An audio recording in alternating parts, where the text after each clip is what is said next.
रामचंद्र जी पर्यावरण के संरक्षण के लिए सबसे बड़ा योगदान, और कहीं भी देखें आप, कोई भी लीला लीजिए भगवान की, सब लीला वनों में है। निधिवन, सेवा कुंज, गहवर वन, बल्कि भगवान तो जो बांके बिहारी का दर्शन करते हैं आप, वो भी जंगलों से पैदा हुए हैं, प्रकट हुए हैं।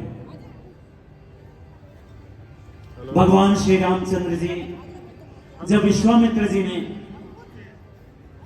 उनको असुरों, क्योंकि ये जो प्रदूषण है यही तो असुर है, इसी को मारना है, और ये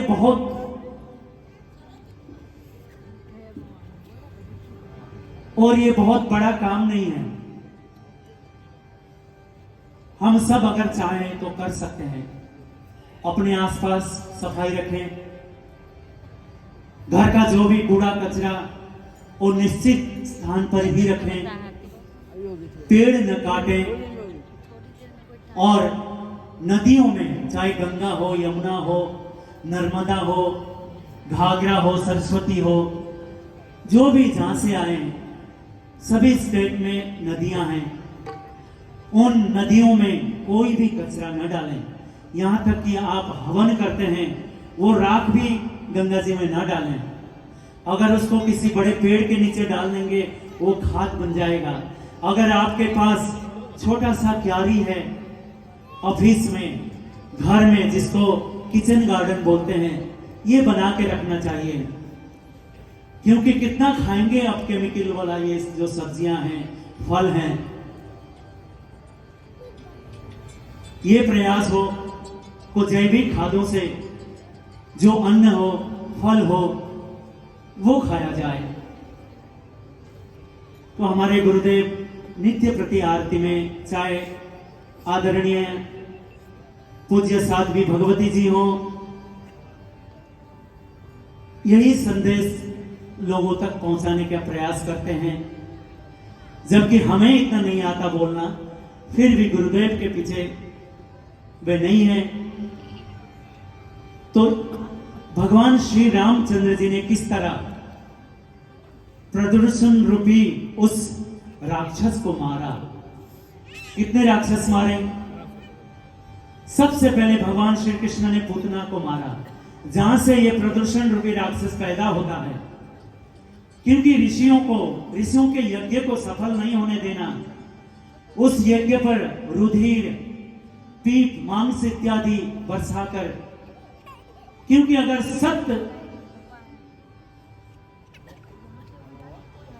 सत्य ज्यादा बढ़ेगा, सतगुण ज्यादा बढ़ेगा, तो तामसी लोग कमजोर हो जाएंगे, राक्षस कमजोर हो जाएंगे। अगर प्रदूषण बहुत ज्यादा बढ़ गया तो फिर रोकना मुश्किल है। इसलिए प्रारंभ में ही इसको खत्म करें। पूतना को मारा, क्योंकि राक्षस लोग पैदा राक्षसियों से होते हैं। अब भगवान श्री रामचंद्र जी ने किसको मारा? सबसे पहले ताड़का को मारा। इन राक्षसों को मारकर भगवान ने यह संदेश दिया। जिस समय बाली को भगवान मारते हैं चुपके, और बाली समय मरते मरते कहता है कि प्रभु, सुग्रीव आपको प्यारा और मैं आपका दुश्मन, ऐसा क्यों, ऐसा भेद क्यों? तब भगवान कितनी अच्छी बात कहते हैं कि इस समय जो पूरे भारत का राजा है, दशरथ जी के बाद भरत जी हैं।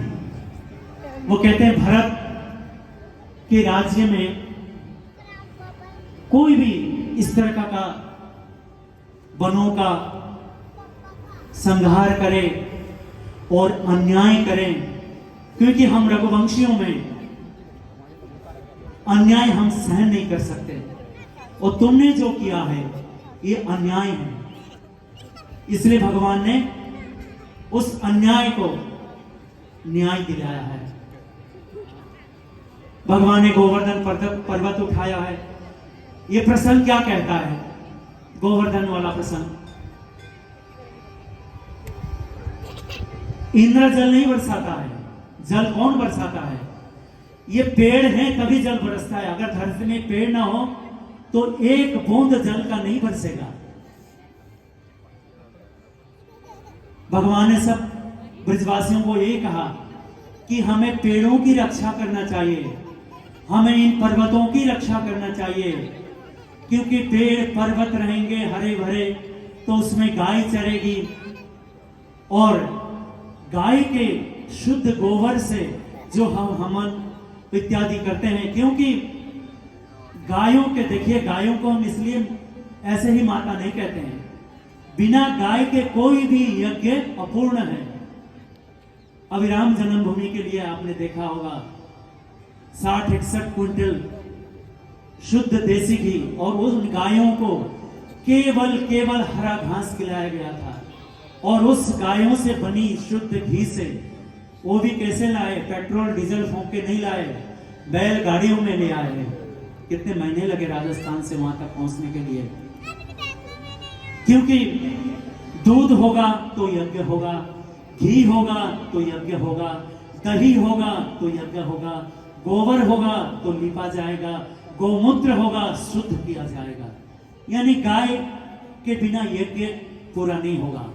भगवान श्री कृष्ण ने यही कहा है कि इन वनों का और इन जल का और पर्वतों का, इनकी रक्षा करें हम, तो स्वतः ही वर्षा बरसेगी, वर्षा बरसेगी तो अन्न होगा, तो अन्न होगा तो हम उसका पान करेंगे। तो इसलिए गुरुजी हमारे रोज सबसे हाथ उठाकर संकल्प कराते हैं। तो आइए एक बार सब लोग दोनों हाथ खड़ा करके संकल्प करते हैं कि हम गंगा जी में कभी फूल और राख इत्यादि नहीं डालेंगे, और जहां तक हो सरकारी परिवहनों का उपयोग करेंगे, और जिस समय रेड लाइट हो या रेलवे क्रॉसिंग हो उस पर हम गाड़ी का इंजन बंद कर देंगे, और पेड़ पौधे को काटेंगे नहीं। अगर किसी कारणवश काटना भी पड़े उसके बदले एक काटेंगे तो 10 लगाएंगे, और पानी को बचाएं। अगर नल इत्यादि कहीं भी जितनी पानी की जरूरत है उतना ही खोलें, उसके बाद बंद कर दें। बोलिए गंगे मैया की जय। इस संकल्प को आप साथ में लेकर जाएं, जहां तक संभव हो पालन करें।